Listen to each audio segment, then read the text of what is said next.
आपने तो श्री हनुमान जी को घर पे बुला लिया, महाकाल जी स्वयं साक्षात आ गए, आके उन्होंने प्रेतों को भस्म किया है। कितने दिव्य अनुभव है आपके। और स्वामी जी जैसा कहते हैं ना कि यज्ञ समाधान है, तो वो आपके अनुभव से प्रत्यक्ष दिख रहा है। बजरंग बाण जी और जी महाकाल यज्ञ दो ऐसे साधन हैं जो आपकी समस्त नकारात्मकता को नष्ट करने वाले हैं, और वो आपके अनुभव के माध्यम से वो चीजें प्रत्यक्ष सिद्ध हो रही है। मंत्र के विषय में ना, मंत्र कोई मंत्र पावरफुल नहीं होता और सारे मंत्र पावरफुल होते हैं। सभी मंत्रों का ना एक जैसा प्रभाव रहता है। बस किसने किस मंत्र को कितना ज्यादा जप करके रखा हुआ है, कितना ज्यादा सिद्ध किया हुआ है, वो जितना ज्यादा मंत्र की आपने जप किया है वो उतना ज्यादा ऊर्जित होगा, उतने तीव्रता से वो कार्य करता है। और मुख्य ये रहता है कि उस मंत्र के पीछे आपके गुरु की जो शक्ति है वो कार्य कर रही है कि नहीं कर रही।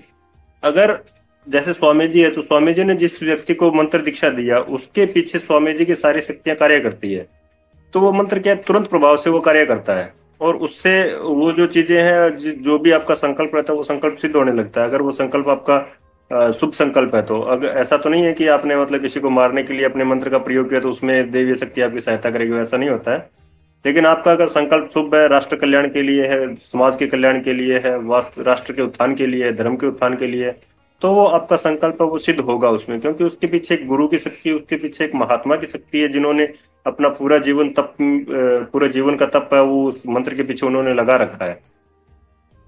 जी जी तो ये चीज रहती है। तो लोग जो मंत्रों के पीछे भागते हैं ना कि हमें चमत्कारिक मंत्र चाहिए, हमें पावरफुल मंत्र चाहिए, तो मंत्र पावरफुल करना पड़ता है। मंत्र पावरफुल अपने आप नहीं होता, उसके पीछे एक योग्य गुरु से आप वो मंत्र दीक्षा लोगे, उसके बाद में आप उसको जप करोगे तो वो मंत्र ऑटोमेटिकली पावरफुल हो जाएगा। स्वामी जी अक्सर यही बात कहा करते हैं कि एक मंत्र पकड़ो और उसी मंत्र से सारे कार्य सिद्ध कर लो। बस उसकी विधि होती है कुछ, वो विधि जब आप मंत्र का जप करोगे, आप एक निश्चित समय आएगा जब इष्ट की कृपा आपके ऊपर अच्छे से हो जाएगी, आपके विकार नष्ट होंगे, तो वो विधि आपको स्वतः समझ में आ जाएगी। या कुछ ऐसी परिस्थितियां हुई कि इष्ट वो है जो विधि, अगर आपको आवश्यकता पहले पड़ती है, अगर इष्ट की कृपा रहती है, तो वो गुरु के माध्यम से वो आपको विधि पहले पता चल जाती है। लेकिन वो एक समय आने पे ही पता चलता है, उसका ऐसा नहीं है कि आज आपने मंत्र लिया कल आपको उसकी प्रयोग की विधि पता चल जाएगी, नहीं।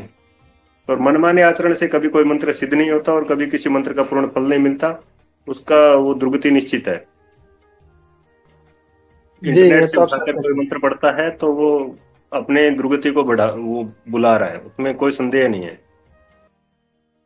जी। जो अपने गुरुजी ने जो अब दे रखा है जो हवन के, उसमें जो भी देवता के नाम है कितने सरल हैं उनके नाम।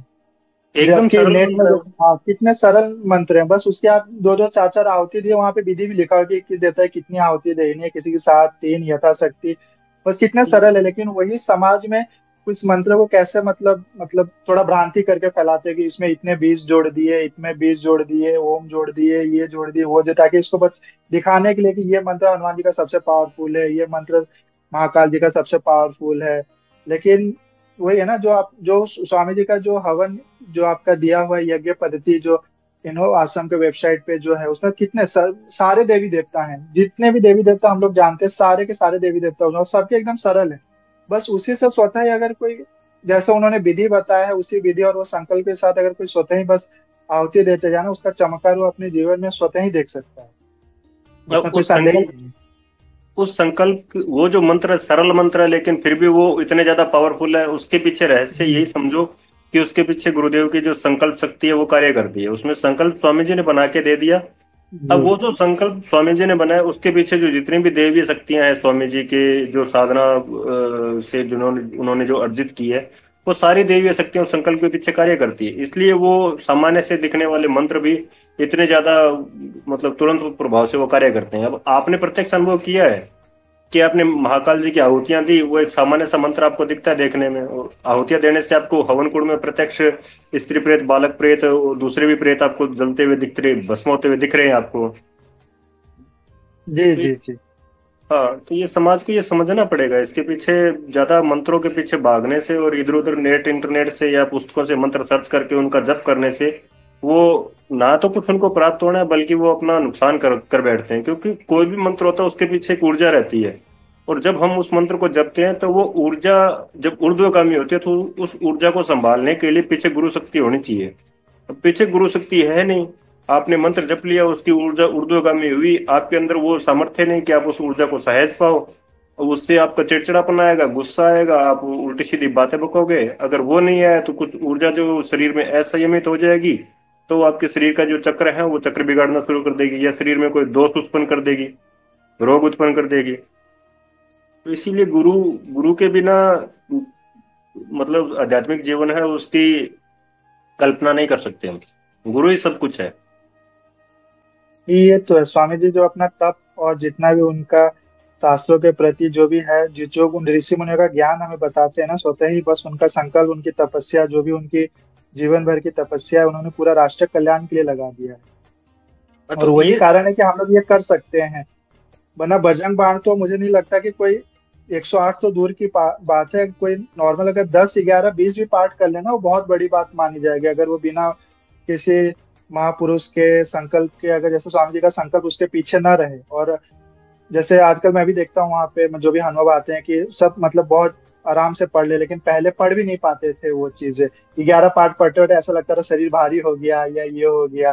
तो स्वामी जी का संकल्प ही है इसके पीछे, जो इस चीज को मतलब इतना अच्छे से कर पा रहा है, और जो हम उसको हवन में उसका हम प्रत्यक्ष अनुभव भी देख पा रहे हैं। बिल्कुल, ये चीज देखो ना कि स्वामी जी जो है वो अपनी जो पूरी तपस्या है, वो तपस्या एक साधक के पीछे राष्ट्र कल्याण के लिए जो उन्होंने संकल्प दिए, उस संकल्प के साथ लेके खड़े हैं वो। आज तक मेरे विचार से कोई ऐसा महात्मा, जो जितने भी यूट्यूब चैनल्स है जहां पर भी हम देख रहे हैं, या जो भी धर्माचार्य पीठाचार्य बैठे हैं, उनमें कोई ऐसा महात्मा नहीं होगा मेरे विचार से, आज तक मेरे प्रत्यक्ष में सामने नहीं आया, जो अपनी सारी तपस्या हथेली पर रख करके राष्ट्र कल्याण के लिए लगा रहे हो। जी, ऐसा स्वामी तो जी नहीं है, दिखता। उन्होंने बजरंग बाण दिया समाज को, तो उसके पीछे अपनी पूरी ऊर्जा जो है वो संकल्प के रूप में उन्होंने लगा दी। महाकाल यज्ञ का जो विधान उन्होंने दिया है, तो उसके पीछे उन्होंने पूरी ऊर्जा लगा दी। दूसरे धर्माचार्य, उनको भी तो ये करना चाहिए ना, उनके पास में भी अगर तपस्या है, उन्होंने अपना जीवन साधना में बिताया है, तो उनको भी इस प्रकार से संकल्पित राष्ट्र के लिए अनुष्ठान करवाने चाहिए, राष्ट्र कल्याण के लिए। लेकिन कहाँ हो रहा है। और स्वामी जी, इसीलिए तो स्वामी जी कहते हैं मुझे 100 साधक चाहिए। वो 100 साधक समाज से ऐसे निर्माण हो गए। जी।